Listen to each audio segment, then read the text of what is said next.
はい、皆さんこんにちは。皆さんちょっとしたお知らせがあります。いつもね、一人語りを見たいという意見をたくさんいただいて、それは本当めちゃくちゃ嬉しいんですけど、僕が最初からね、やってて、これからもずっと続けていくことなので、ただ一人語りってなんかちょっと作品的な感覚で、僕が面白いと思ったものしか動画にできないので、なのでその投稿頻度とかもね、たまに悪くなっちゃったりするんですね。ただそれと同時にこういった番組を作っている理由は、僕の活動幅を広げるっていう意味もあるんですけど、そのいろんな人の意見とか知識を得ることによって、僕のためにもなりますし、いろんな人を巻き込んでこの世の中を作っていきたいと思っているので、そういった意図でやっています。なのでこれからはこのセカンドチャンネルっていうチャンネルを NMS スタジオっていう新しいスタジオのね名前にして、番組とか対談とか、深掘りもたまにすると思いますけど、そういったねいろんな実験的な動画をこちらのチャンネルに投稿していきたいと思います。そしてメインチャンネルの方では一人語りプラスドキュメンタリーっぽいことも今後していきたいと思うので、そういった分け方をしていきますね。これからの新時代のニューメディアになれるようにどんどんチャレンジしていきたいと思っているので、皆さんその辺ご協力お願いします。今後はね時事ネタとかニュース系も定期的に投稿していく予定なので、近々このチャンネルの名前とロゴを変えていきますね。では皆さん新年スペシャルお楽しみください。もうこれ単純に人体実験じゃないですけど、なんかされるかもっていうブローカーみたいな人と臓器売買の話した日本でですよ。習近平の敵対組織がそもそも今回の一連の動きの背後にいるんじゃねえのみたいな。表に出ないようにしてる。人民解放軍の中には509部隊ってあるんですよ。509部隊超能力者だけの部隊。出たいるんすよね。ずっと下の地面になんか狐の骨みたいなのが見えた。部屋に入ろうとしたらここにいるんですよ、何かで、えってなるみたいな。あなたの脳をコピーさせてくれって来てる。木村さんの脳情報データを全部引き出しさせてくれないか。やばい。その技術あるんですよ。極秘のプロジェクトがあって981計画ってやつなんですけど、トップの幹部たちを150歳まで生きさせるっていうプロジェクトなんですよ。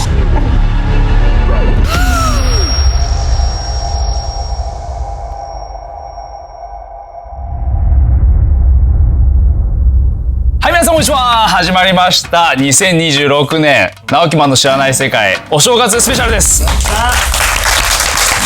いやーもう豪華なゲストが揃いました。今日アシスタントを務めていただくのが、トンツカタン森本さん。森本です。よろしくお願いします。お願いします。まずは俳優の山田孝之さんです。よろしくお願いします。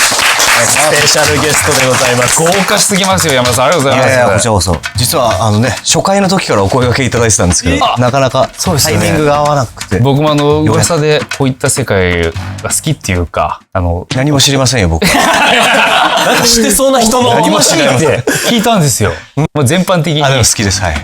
昔から好きです。楽しみです。念願の共演ね。いや本当です。ありがとうございます。よろしくお願いいたします。俳優の笠松将さんです。よろしくお願いします。よろしくお願いします。お願いします。こういう世界観とかお話についてすごく好きで、ジャンルとしてはなんだろうな、なんか事件の裏で実はこんなのあったとか、ここのここと辻褄合ってて本当はこうだよみたいなのがやっぱちょっとみたいなのは結構好きだったりします。いや楽しみです。よろしくお願いいたします。突然ですが占ってもいいですかでもご活躍中の占い師ミニコさんです。よろしくお願いいたします。お願いします。お正月ということもあって、やっぱみんなこれからのね予言とかそういったことが一番興味あるので、ちょっとその辺をがっつりね聞いてみたいなと思いまして。占星術って星の運行なんで、こういう風な運行でここが起こるんじゃないかっていう推測ってもうずっと昔からやられてることで、だから事実としてこういうことですよっていうのをお伝えできるのはいいかなと思って、ちょっと今日はよろしくお願いします。お願いします。月刊ムー編集長三上竹春さんです。よろしくお願いいたします。ムーでございます。さあそしてこちらもおなじみ国際ジャーナリストの山田俊弘さんです。よろしくお願いいたします。さあ続いて作家の佐藤光郎さんです。よろしくお願いいたします。よろしくお願いします。さあそして直木マンショーの YouTube では久しぶりのご出演となります、科学ジャーナリストで日蓮宗僧侶の高野常泉さんです。よろしくお願いします。よろしくお願いします。お願いします。高野さん。高野さんと先週石川でね、オスマイルのイベントに三上さんとリンゴの奇跡のリンゴの木村明さんと、もうすごかったですよね。語れない世界ですね。語れない世界。何があったと言うんですか。もうその後にみんなでご飯行って、お寿司食いながら、やばい話が出るんですけど、4時間話してて、一つも喋れない。そのレベルですよね。あれダメでしょ。ここでもダメなぐらいのレベルで。よろしくお願いします。よろしくお願いします。さあ、そして最後に放送作家で YouTuber の都市ボーイズの岸本さんです。よろしくお願いいたします。しますいや、じゃあ早速、ミミコさんに、来年の予想がね、データ的にも出ちゃったらしいのでお願いします。そうなんですよ。2026年はともかく先生術的に言えばかなり新たな歴史の始まり年にはなるんじゃないかなっていう感じです。改革の星の天王星っていうのがあるんですけど、そちらの天王星と不安とか恐怖とかそういうものを表す海王星と、さらに破壊と再生ビッグバンっていうんですね。こちらを表す冥王星がこちらの3つの天体のことをトランスサタニアンって言うんですけれども、これがほぼ同時に次の星座にこうちょっと場所のシフトチェンジをするっていうそういう年になるんです。でそれは実は25年から行ったり来たりしながら実はそういうことも起こっていたんですけど、完全に移行するというのが26年。実は天王星と冥王星っていうのが移行したのがですね1995年。大地震？はい。別にこの中で冥王星っていうのが別の星にこう移行したっていうのが1月の17日のドンピシャの日に移行してるんです。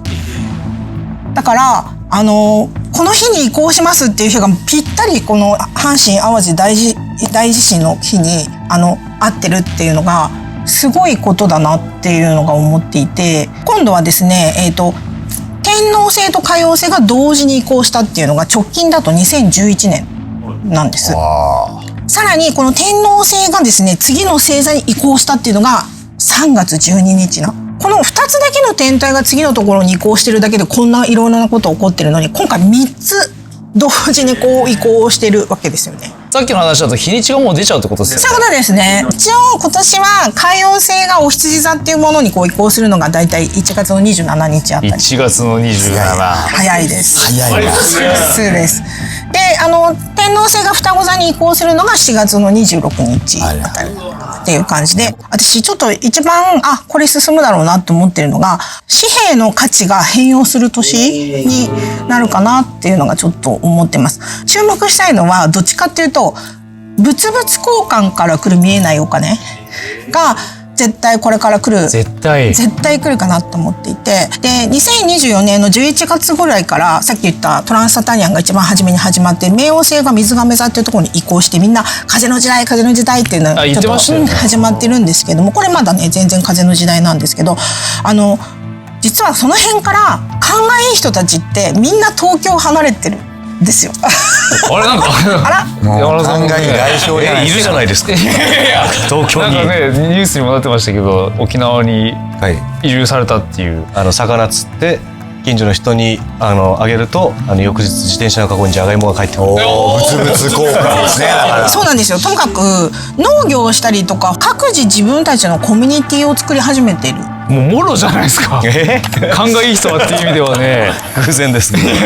これ面白いのが、これは僕もちょっと今日まとめたんですけど、大きく分けると4種類に分かれるって言われてて、1番目は強化人類、金をかけて最近で言えば幹細胞をやって若返ったりとか、遺伝子もゲノム編集で変えられちゃいますし、クリスパーという技術が最近発見されて、第2がクリエイティブ人類、これは多分僕が2番かなと思ってて、 AI を使ってなんか創造的な世界を作る。で3が依存型人類、なんか消費してゲームしてコンテンツを楽しめば人生いいやっていう層で、4番がオールドタイプ、テクノロジーも社会変化にも適応しない層。なるほど。ここに大きく分けるとみんなどっかにはまる気がするんですよ。どうですか森本さんとか、この中で言うとどれが？クリエイティブ人類を目指す依存型です。3番で、風間さんとかどうですか？そうですね、2のクリエイティブ人類にいながら最終決定は4番のこのオールドタイプ旧来人類ですよね。っていう風にしていきたいなっていう感じかもしれない。そういうネイチャーの暮らしも大切にしながらクリエイトをして、もう一番いいかもしれないですね。それがなる。どうなんですかね。山田さんは？で僕はもう見た瞬間2がズバッときましたね。やっぱ2が一番。AI を道具として使う。そうですよね。さっきもおっしゃってましたもんね。その俳優で AI が入ってきて、喜ぶ層と怖がる層。この中で一番自由なのって4番ですよね。まあもちろん農業とかね AI とか使ってどんどんはある種こう効率化していくんだろうけれども、これは奇跡のリンゴのね木村さんのお話で、木村さんのところにはもう怪しい人がいっぱい来るわけ、アメリカから。身分を装って。そうですよね。実態はアメリカの諜報機関の人で、その会話の中で人類はこの先どうなるんだろうっていうシミュレーションをしてるっていうんですね、アメリカの諜報機関ね、ご存知の通り国家偵察局っていう、そのシミュレーションの中で何やっても絶滅するんですよ。農業だけがそれを回避する唯一の手段。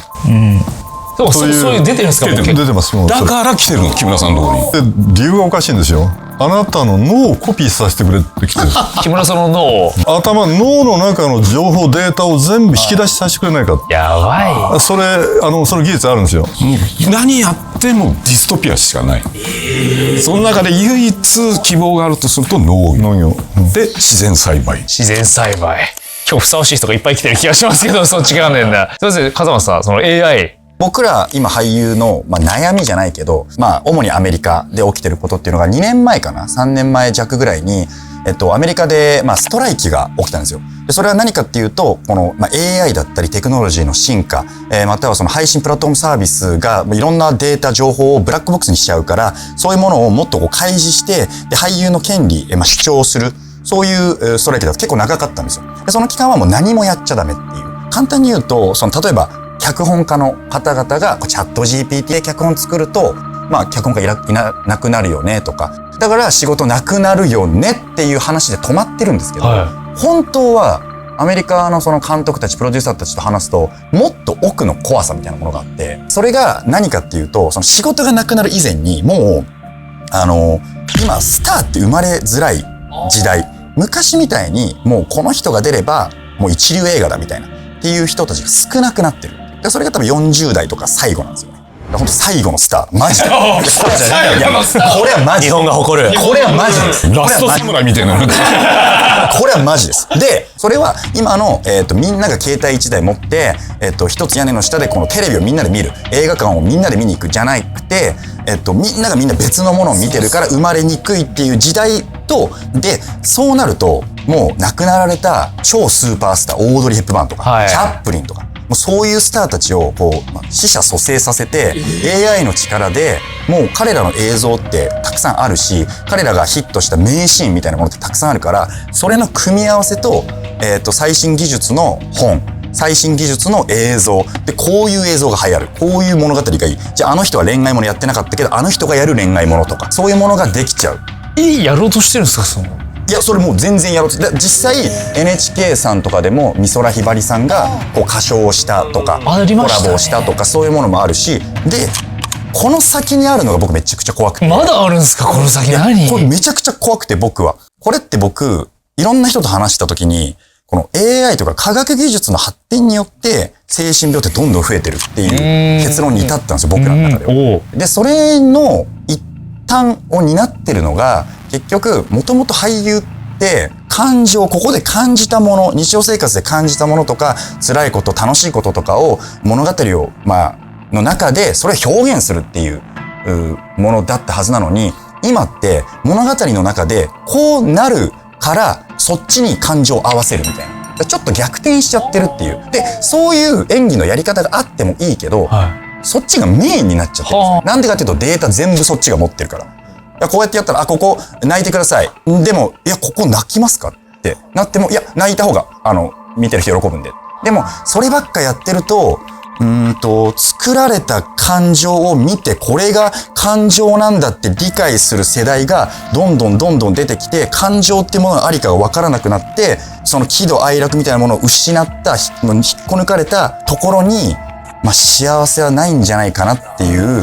だからその一端を僭越ながらこの僕ら俳優が担ってやらなきゃいけないんじゃないかなっていうのを2026年以降さらに強く思うっていうお話。多分それが価値になっていくんですよね。さっきの、4つの階層でいくと、一番上のこの階層の人たちがじゃあ何が欲しいの、もう全部手に入る。中で例えば今でもねその自然栽培ってやったけど自然栽培やってる人少ないからそういうのを欲しがるんですよ。いびつだとしても本当になんだろう今言った4番目の人たちが手にしてるものが欲しいっていうないものねだり。なんだろうこう構造的にこういうヒエラルキーが出ると社会っていうのは必ず上とここがね直結する。つながるんですよ。労働もそうなんですけど、でも死生観も変わるんじゃないかっていうのがあって、さっき今笠間さんもおっしゃってたんですけど、死者再生ビジネスっていうのがもう普通に行われていて、で、それは中国とかは結構やってるんですよね。で、日本でも実はやっていて、要は亡くなった方をその AI のサービスを使うことによって、復元させて、その方と会話ができる。で、遺族の方たちの心を癒すっていう目的でやってる。今もうやってるんでしょ？もうやってますね。確かスペインだったと思うんですけど、あるご家族がいて、で、お母さんとお父さんと子供がいたんですけども、お父さんが、もう癌で亡くなるみたいに、もう決まっちゃったんですよ。で、その生きている間に、生前の状態のもうデータを全部蓄積した AI お父さんを作ろうって話になったんですよ。よくねえな。だから作ってる途中2人いるんですよね、お父さん。AI お父さんと生身お父さん。まだ生きてる時は生身のお父さんといて、であるタイミングでやっぱりお父さん亡くなってしまうわけなんですよ。で生死観っていう部分でこれもう不老不死に近いと思うんですよ。もう AI お父さんの存在ってずっと残ってるんで、若いまんまでなんですけど、その人格みたいなものっていうのは残っちゃってるので、だから死って何なのみたいになっていくというか。確かにでも、ちょっとスケールを下げると、イーロンがこの前のインタビューで言ってたのが、携帯電話。これ全部アプリとか全てもうなくなる、5、6年でなくなるって言ってて、何が起きるかというと、表示してくれる画面だけって言ってました。どういうことかというと、全て AI なんですよ。だから人にメッセージを送るのも、今は LINE とかでやってますけど、AI に誰々にメッセージを送ってって言ったらその AI が送る。で、情報も全部 AI が取ってきてくれるから、もうこういったパソコンとかもうなくなっちゃうらしいんですよ。すべて AI が身の回りのことを管理して、で、今おっしゃったように予測がとんでもなく優れてるから、もうみんなのデータ入ってるので、山田さんがじゃあ右足で出たらこっち行くだろうっていうのを、もうその新しい携帯を全部予測してくれるので、完璧のタイミングで全部差し出してくれる。スマホを見ながら移動することって多いじゃないですか。そのGoogle マップ的なものとか。で、それを入力してどこに行くかが分かった時点で、あっちにもデータがある種いってるわけじゃないですか。その道中で何かを買わせたい時にその広告がそのスマホの中に出てくるみたいな話もあるんですよ。多分普通に自販機を自分は買っただけって思ってるんですけど、それさえもちゃんと意図があってやられてるっていう。でも合理的な人格っていうか労働したくない前提じゃないですか。労働したいって人もいるんですよ。いますね、確かに。奴隷になりたいっていう欲求も人間にもあるんです。ここの役者のあれでも分かれてましたもんね。AI を利用しながら自分ね。そう俳優としてだったら僕はもう真逆で、もうそのストライキ起きるより前から AI 山田孝之作ってほしい。そうですか。任せたいんですか。できる範囲は現状だと多分できない部分があるんで、ただCM15 秒とか多分できちゃうんですよ。それやってもらって、ただこれ AI なんでギャラ5分の1でいいです。いっぱい仕事してもらって、できない部分は、じゃあ本人がやります。でもその時ギャラもう2倍にしときます。それ頭いいな。でもすごい楽なんですけども、前この番組で伝えたんですが、それやっていくうちに AI とのラリーが始まるんですね。AI にこれやってるうちにそれが楽しみなんですよ。楽しみなんですね。山田さんがもうどんどん AI 側に寄っていって、寄るんだ。寄るんですよ。どんどん精度が上がってきたら、じゃあもっと彼にできないことをやらなきゃと思って、どんどんこのアイデアが僕は出てくるんじゃないかと思って期待してるんですけど。だからこれが俺的にオールドタイプなんですよ。いい意味でね。自分で次に確かに01を作るっていう作業。クリエイティブであり、その先のオールドタイプっても嫌ですけど。いいよ。でも、普通の感じだとそうならないと思うんですよね。来てくれて、ここまで来たらここでいいやっていう。やっぱ僕が山田孝之さん大好きなのは、ここに来たら次こっちに行くから、だからそういう人たちを多分みんな追いかけるし、だからこの AI だったり、テクノロジーがどんだけ発展しても、そこに、抗うとも違う、ちゃんと共闘できるやつだけが、なんかどんどんこう残っていくんですかね。三郎さんの話聞いてもっとやりたくなってきたな。だから結局 AI ですか AI 山田孝之ができても、この AI 山田孝之とリアル山田孝之のバトルになってきたんですか。たまんねえよそれ。これたまんないっすね。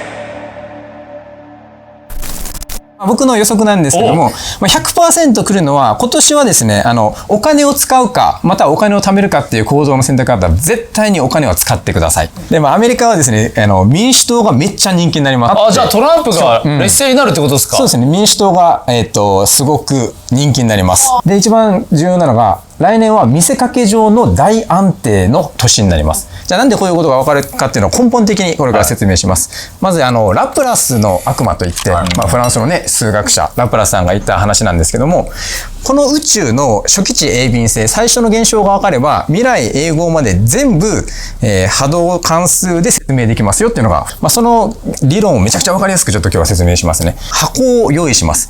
この箱の中に一つの粒子を何でもいいので入れます。で、この宇宙の全ての物質っていうのは必ず振動してます。熱振動してます。で、振動っていうのはこういう波の状態なので、それは時間でプロットすると実は回転運動のことなんですね。例えばですけど、この入れた物質が2という回転をしているとしましょう。ここには夏冬っていう現象が未来永劫起こるわけです。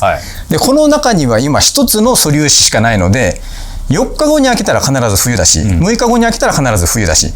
わかります？ 2 でずっと回っていきます。それは未来永劫絶対に変わらないんですよ。ここに今3分の1のスピンを持つものを入れます。これは3の周期を持っている物質が入れました。するとこれ例えば朝昼晩って名付けますね。夏朝冬昼夏晩、この組み合わせが分かります。ってなると6日後に開けると、全く同じ状態になってるわけですよね。で、原理的に見るとこの中にある掛け算 1×2×3×4×5×6×33 兆だとしましょうよ。33兆年後に開けると全く同じ状態になってますよね。ただこの宇宙にある物質って死ぬほどあるので、もちろん33兆年後どころじゃない年後に全く同じ日が来るわけですよ。それってほぼ来ないと言ってもいいですよね。そんな年数なんで。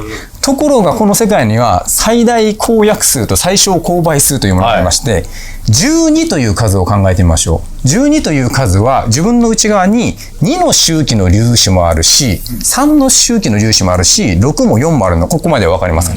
ということは12日後に開けると2と3と4と6は揃ってるわけですよ。で、これを昔の日本人は頭がいいので、ねえ、牛、虎、う、たつ、み、馬、ひつ、猿、鳥、犬、いいって名付けたんです。12年前に何があったって山田さん聞かれたらすぐ言えます？言えないです。言えないですよね。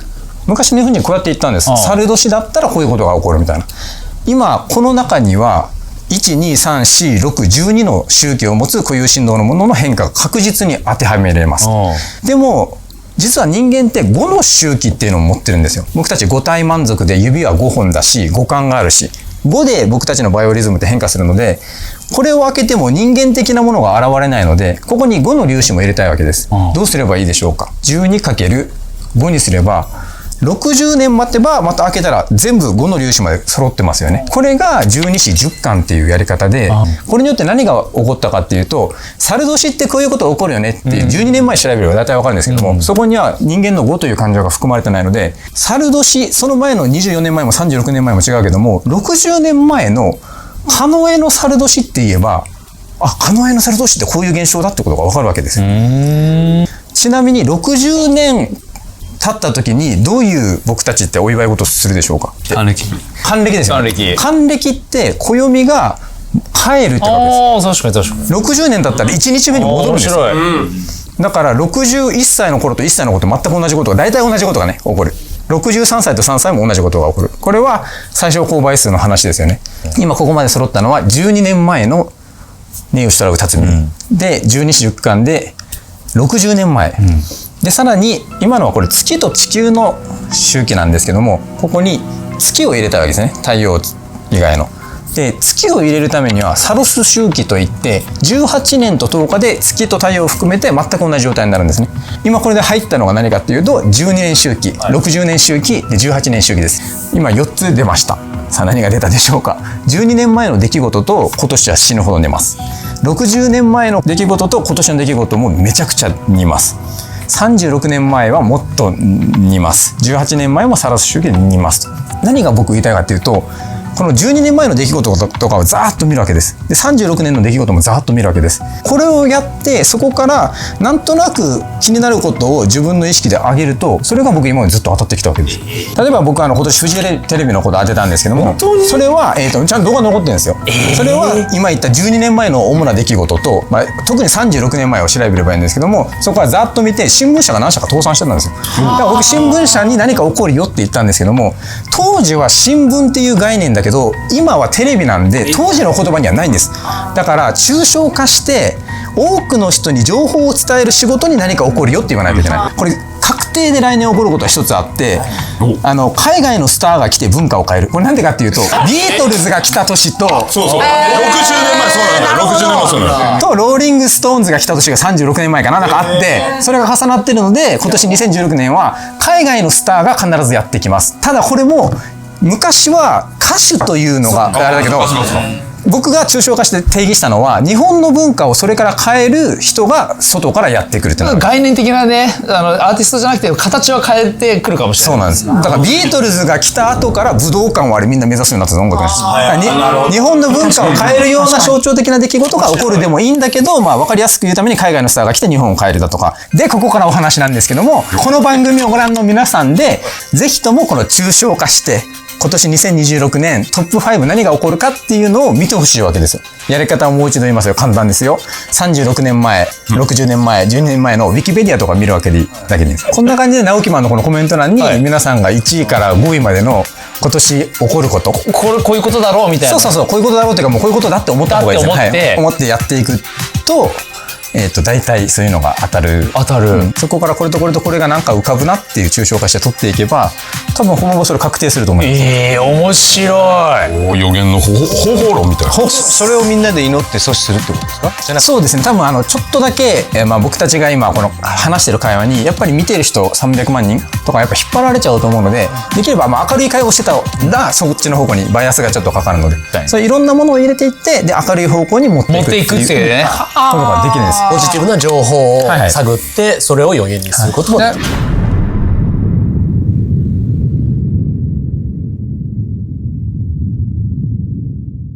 そういう意味で60年前の中国の文革？文化大革命っていうのがね、今ね、中国でね、習近平が抑えてるけども、いろんな話が実は水面下であって、もう軍を統率できないんじゃないかと。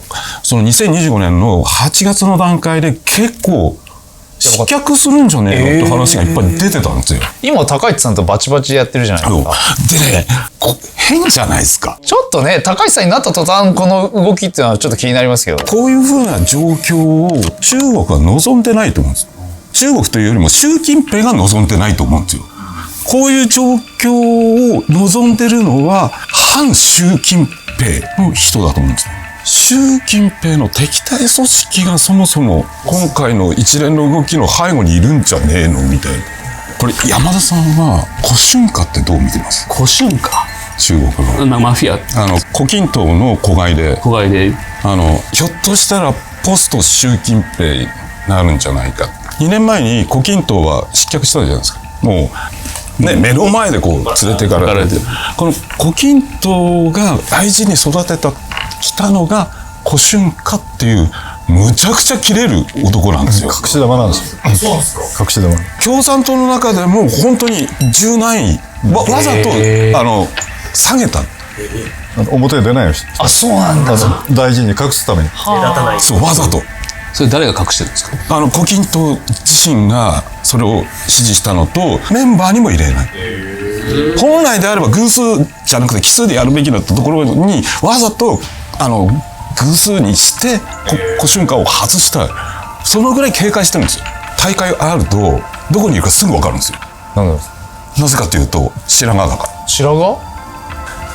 共産党の幹部ってみんな染めてるから、みんな髪の毛真っ黒なの。なんか一人だけそんなの外見なんかどうでもいいっていう。いや、そうなんだ。で、もともとすごい警戒心強いので、チャイナセブンって自分の周りには7人いるんですけど、例えばチャイナセブンのメンバー同士の会話をさせないっていうのを徹底しまして、で、全部に盗聴つけて、それぞれが喋らないようにしてるので、かなり警戒してやっていて、いろいろね、中国の政策出てきてますけど、これは習近平さんがポロッと言ったことを多分どっかが拾ってやってるっていう形に近いと。だから彼がこういう命令を出して一個一個やってるっていうよりは、そう周りの人たちがこう動いてるって感じはすごいありますよね。人民解放軍の中には509部隊ってあるんですよ。509部隊。これは超能力者だけの部隊です。出た。いるんすよね。もう日本にも来てます。日本にも来てる。来てます。で、そのお二人と会ったことある。どういうことができるんですか、その超能力者の方。完全に投資しますね。例えば壁に立たせてですね、人間 MRI ですね。上から下全部見るんです。スキャンするんですか？スキャニングします。例えばね、政治家映るでしょ？テレビに。あ、この人末期の例えば癌だと分かったら、例えばそれを本国に連絡したらどうなります？健康状態をですね、相手に知らせることなんですね。これは戦国時代とか、それから当時としては絶対ですね、極秘扱いだったんですよ。でも金正恩がだから外に北朝鮮のね行く時は必ずトイレも持って行って排泄物も全て回収して持って帰って、で座った椅子も全部消毒してから帰ってくる。座った椅子も？そうです。触ったもの全部。それ DNA 取られない。一切情報を渡さないぞと。人間タイツ履くしかない。そうですね。全社にね、もうシャワー当たって。すげえな。なんか某中国の大学の教授が某大学の教授なんですけども、小生して、唯一の日本人なんですよ。唯一の日本人。それが新橋というところで、僕とその木村明則さん、奇跡の木村さんと、その先生と某三重大学の先生とこう話してる時にちょっと鎌をかけたんですね。先生、UFO なんていませんよねっていう、ああいうこんな反16装置なんてもう夢物語みたいもんですねって言った時にですね、君何バカなこと言ってんのって言われたんですね。どういうことですか？僕はね、コロラドの空軍基地のシャイアンマウントで地下でね、あんな巨大なものが音もなくふっていくんだよ。ちょっと待って、先生見られたんですか？見た。他に誰いました？隣はブラジルの空軍省と科学者。こちらの隣はイギリスの空軍と科学者。なんでその教授はそこに日本の防衛省の関係者と同席して出てますから。シャインマウントの下に地下にですね、そういうものがあって、そこへ入っていったらドーム状のものがあって、池田こう手を置いてみろ。で、例えば平壌、北朝鮮の空軍基地っていうのを頭にイメージしてみろと言ったら、ここにホログラムが全部出てくる。アメリカ軍の技術ですか？違うんです。違うの？アメリカの空母でいて違うんですか？アメリカの空母でカナダから来たこれどうやら彼らだそうです。遠くのカナダから来た友達に教えて、やっぱ友達っていうんだよ。友達に教えて、他の星から来たフレンドですねに教えてもらった技術なんだと教わってるんですよ。それって頭の中に想像したものをみんなで見るものなんですか？それとも頭の中で抽象的なものが実際にそこのやつが出てくるんですか？そうなんです。実際の知らなくても自分の脳内全く知らなくても、例えば平壌の空軍施設とか近くに思っただけでそれが出ちゃう。これを見たのが陸軍でしたっけ？その池田さんは陸軍。池田さんは陸軍の自衛隊。陸上自衛隊ですね。じゃあ当たり前のようにもう宇宙人と交流があるということなんですか？何を今更言って何を今更なんですかこれ？もう20世紀のそういう風な番組はもういいですよ。違う知らなかった。俺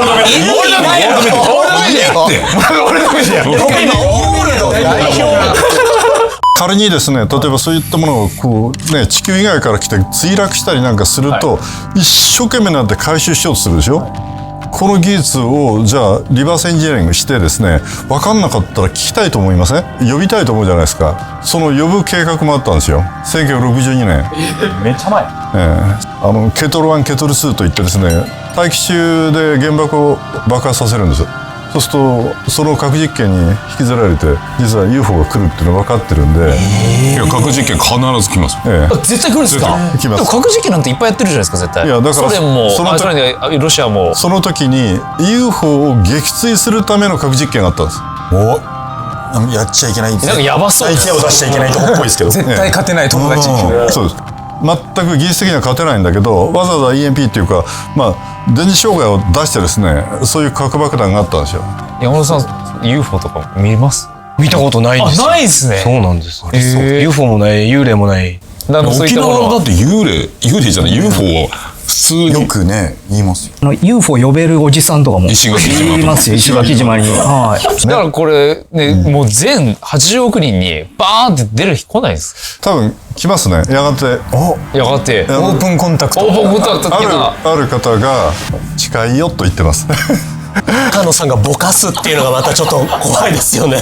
風間さん UFO とか目撃は？いや、自分はその UFO じゃないんですけど、それこそちょっと霊みたいなもので、僕霊全く信じないんですよ。で、占いは、そのお話程度に、そのコミュニケーション程度に、機会があればいい。エンタメとして。で、この東京に来て10年ちょっと俳優をやるって時に、やっぱり不安じゃないですか。もっとこうすれば売れるんじゃないか、仕事もらえるんじゃないかみたいなもので、やっぱ何度か行ったことあるんですよ。知り合いに連れられて。で、なんかあなた白いものがついてるねみたいなことを何回か別の人に3回ぐらい言われたことあるんですよ。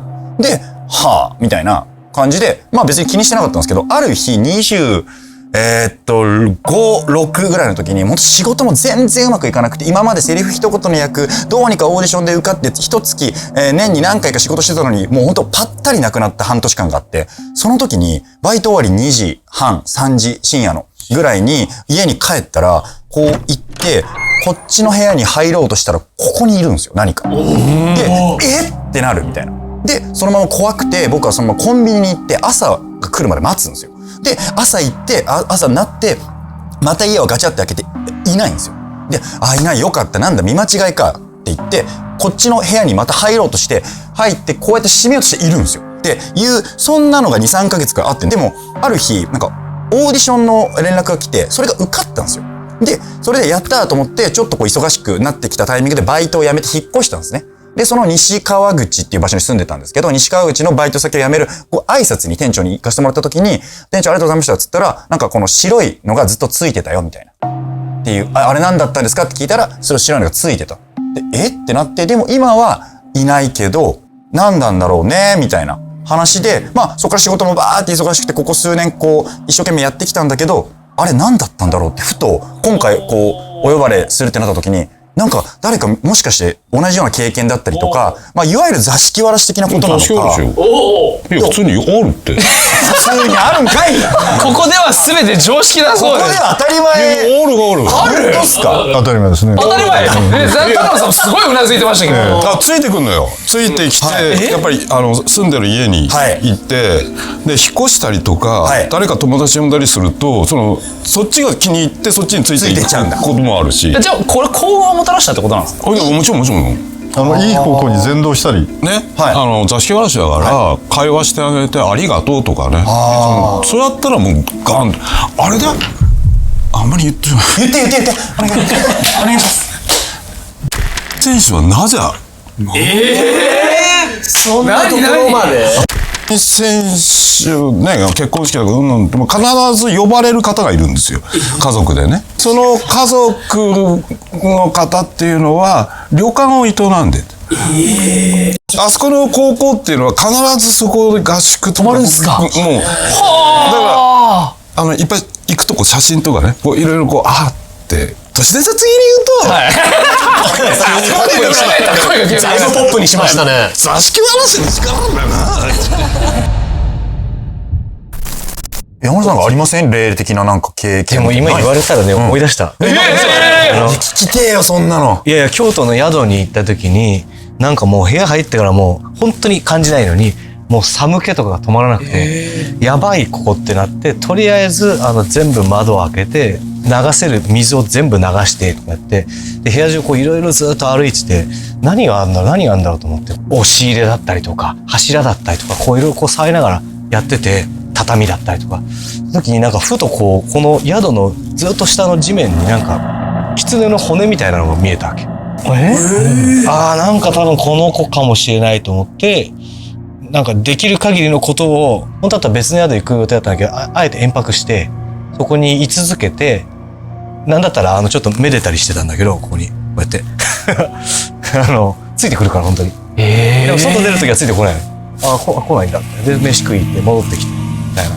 なって、で、まあしばらくして、なんか大丈夫になったなっていう、なんか、寂しそうな感じがなくなったから、大丈夫になったと思って、そこからもうそこ行ってないけど。その後になんか、いいこととか悪いことだったりみたいなことってあるんですか？その話を、その映画の撮影中だったから、水川あさみってやつに言ったら、キモって言われた。落とすね。そのなんか、狐の、なんかそういうのってなんかある？畜生霊なんですよ。動物霊ですね。動物霊ですよ。まあそれも恩返ししてくれたりするんで、やっぱ悔いをしてあげないとダメ。じゃあ合ってんの？自然とされたってことですよね。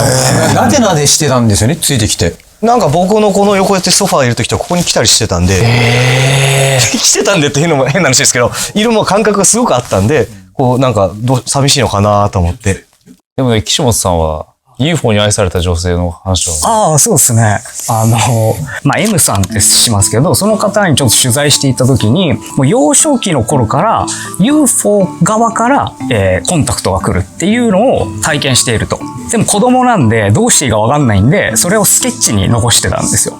それを中学生卒業するぐらいの時に、どこから仕入れてきたのかわかんないんですけど、道歩いてた時に、君かってすごい大人に声かけられるんですよ。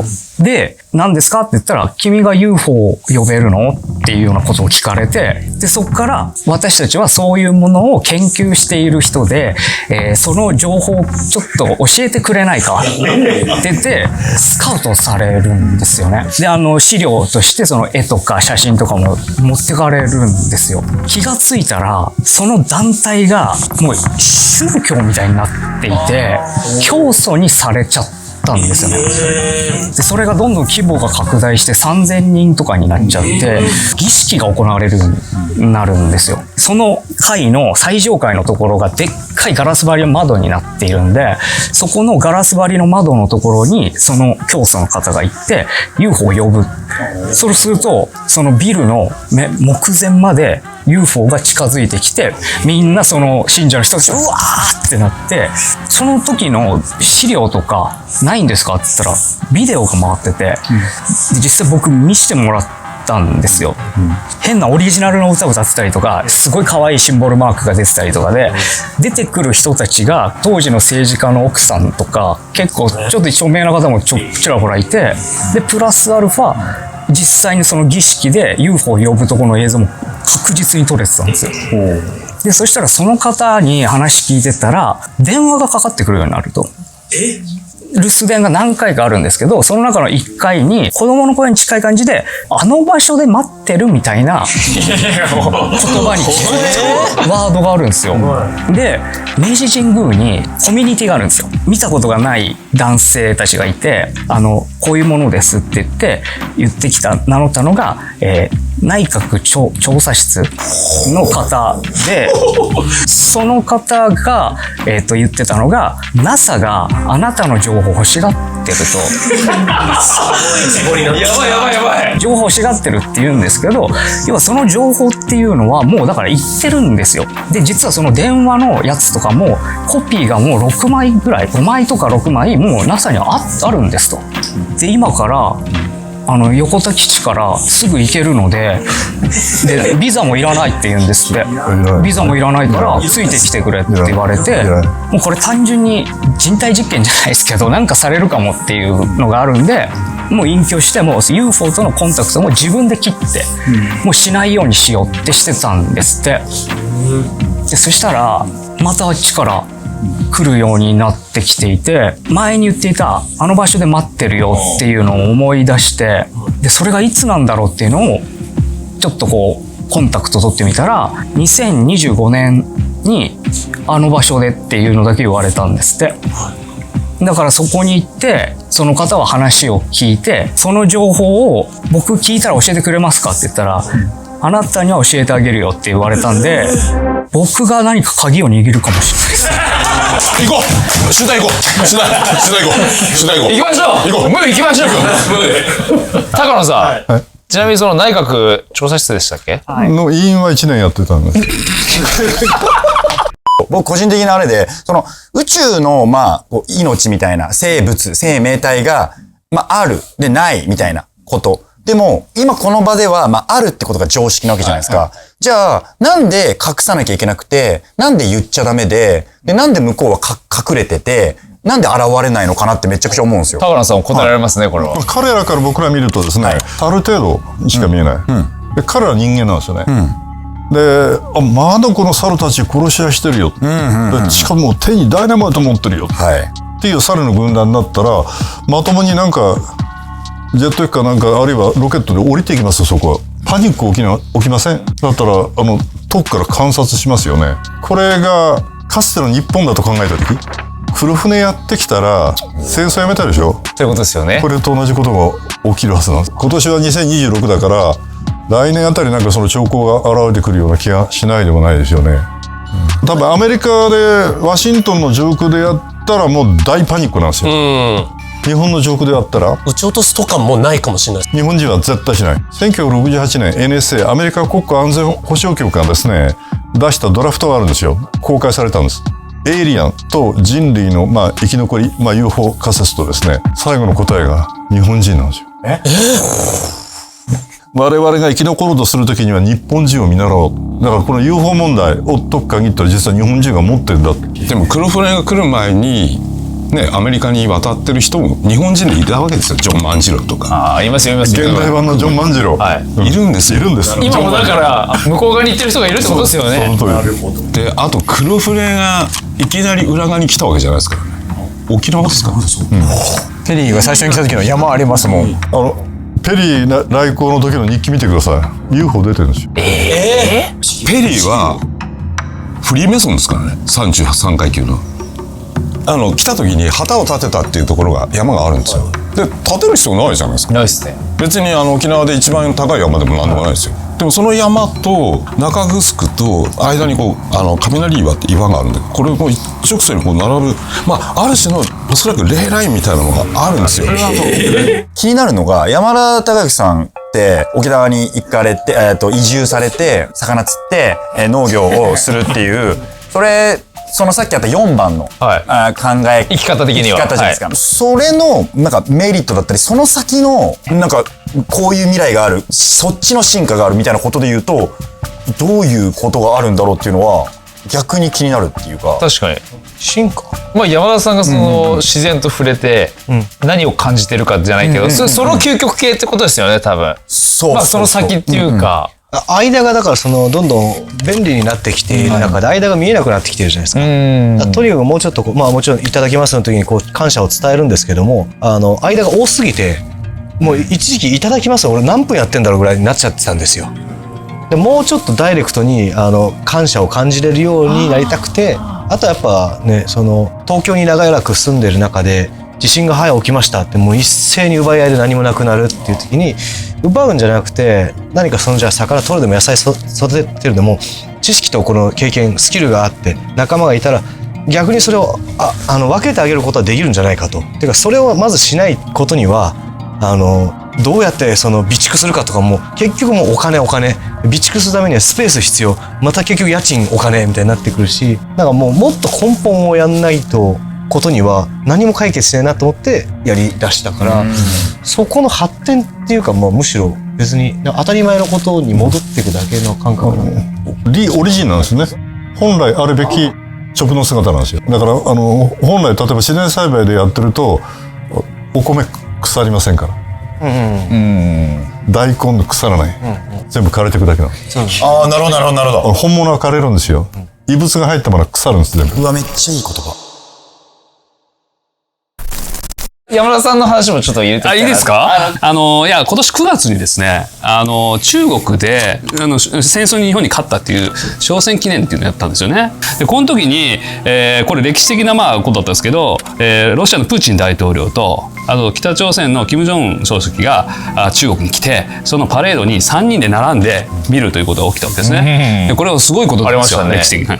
でこの時に3人が移動してる時にですね、カメラが抜いて撮ってたんですけど、マイクがオンになっちゃってたんですよ。で3人の特にプーチンさんと、習近平さんの2人の会話が音声に乗っちゃってってカメラに撮られたんですよ。漏れたでその時に何喋ってたかというと、まず習近平さんが俺はもう70代だけどまだまだ俺は元気よねっていう話をプーチンにプーチンさんはそうとバイオテクノロジーとかねいろんなものが今めちゃくちゃ進んできてるから、おそらくね臓器移植とかしたら全然まだまだいけるぞっていう話をプーチンさんが習近平にするわけですよ。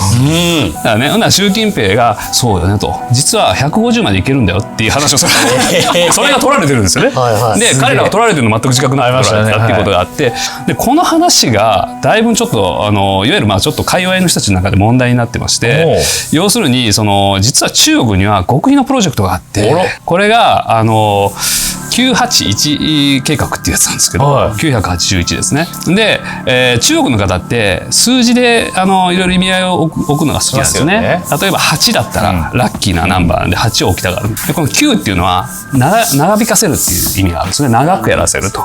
長引かせる。人生を長引かせるとかそういうことですね。だからでその9で81っていうのは81っていうのは人民解放軍ができた日が8月1日なんですよね。だから人民解放軍の旗には8と1で書かれてるんですよ。実際に旗にはね漢字で書かれてるんですけど、で要は人民解放軍今の習近平になる前から中国を牛耳ね、中国の共産党の中にいる人民解放軍のリーダーとかそういう人たちをだから長引かせる、人生を長引かせるっていうプロジェクトで981つけられていて、でその目的は中国のトップの幹部たちを150歳まで生きさせるっていうプロジェクトなんですよ。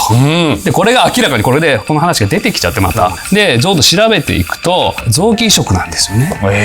で臓器移植をしなきゃいけないってことになってて、で僕たちよく聞いてますけど新疆のウイグル地区とかねいろんなところで迫害されて、収容所に送られてですよ、そこで臓器をね摘出されてるっていうのがこれ国連の報告とかでもいっぱい出てるぐらいで手に入るって言います。そうなんですよ。で実際僕もね東京のある中堅のホテルでね話をするの待った時に隣でですよ老夫婦がなんかどうもブローカーみたいな人といわゆる臓器売買の話したの。日本でですよ。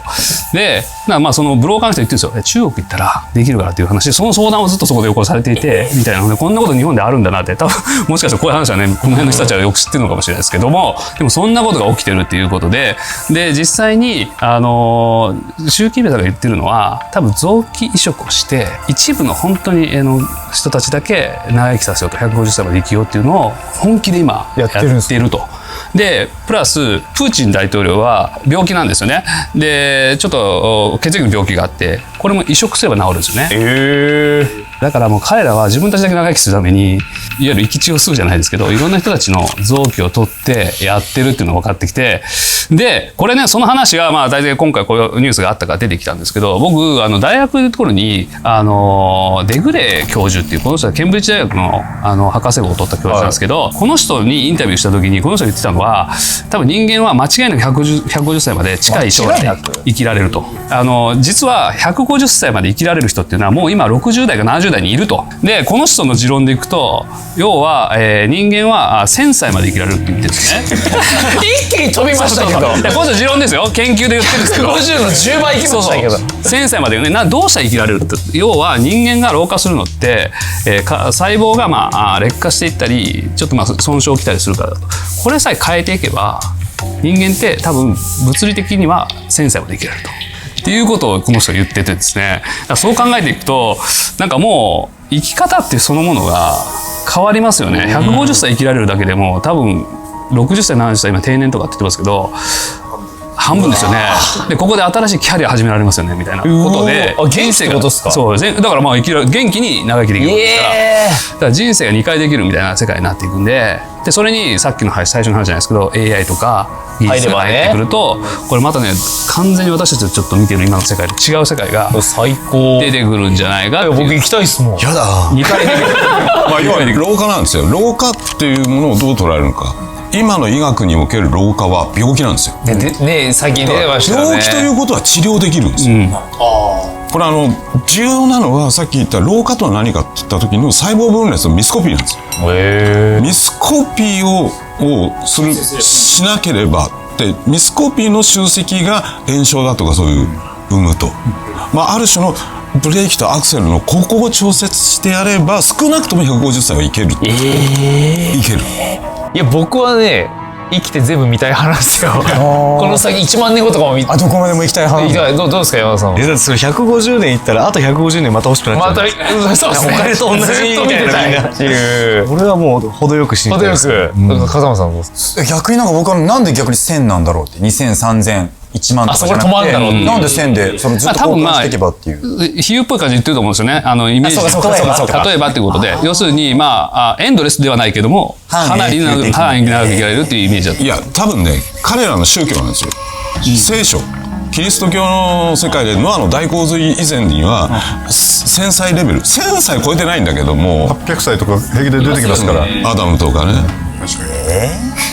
多分それが念頭にあるね。だからエイリアンは1000歳だった話なんだよ、年おいくつですかと聞くと2000歳ですとか。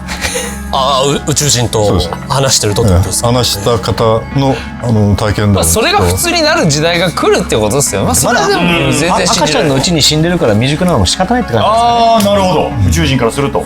アインシュタインが1000歳だったらばそれは UFO 作るって。いや希望があるのかないのかよく分かんないですね。じゃあ150歳はもうほんと近い。プーチンとか習近平がやってる。金払えば。金なんかい。森本さんどうですかこの会話いかがでしたか。いやちょっともうまだまだ聞きたいことが山ほどあるというか、配信が公開されて皆さんがどれだけ喋ってることになってるんだろうっていう。山田さんいかがですかこの多分初めてだと思うんですけどこの会話。いや楽しいです。もうワクワクする。嬉しいです。だけど直樹はみたいにもっと長く生きてもっと知りたいだと多分キリがないからもうある程度のところでいいです。いいと良きところで。風間さんいかがでした今日。いやめちゃくちゃ面白かったですし、なんかでもやっぱこの原点回帰するのか、それとも未来に対して進化していくのか、宇宙に向かって伸ばしていくのか、なんか結局全部なんかなんか精神のあり方というか、それをどう感じてどう受け止めてっていうことなのかなっていうふうに今の現時点の僕では思ったし、ただこれを今こうやって知れたことでなんかめちゃくちゃ面白いし、何よりやっぱこういう楽しい人たちとこうやって今日触れ合えたってことがすごく刺激的でしたね。はい。いやでもありがとうございます。2026年がちょっとワクワクねしますねこれのことで。いや今日は皆さんありがとうございました。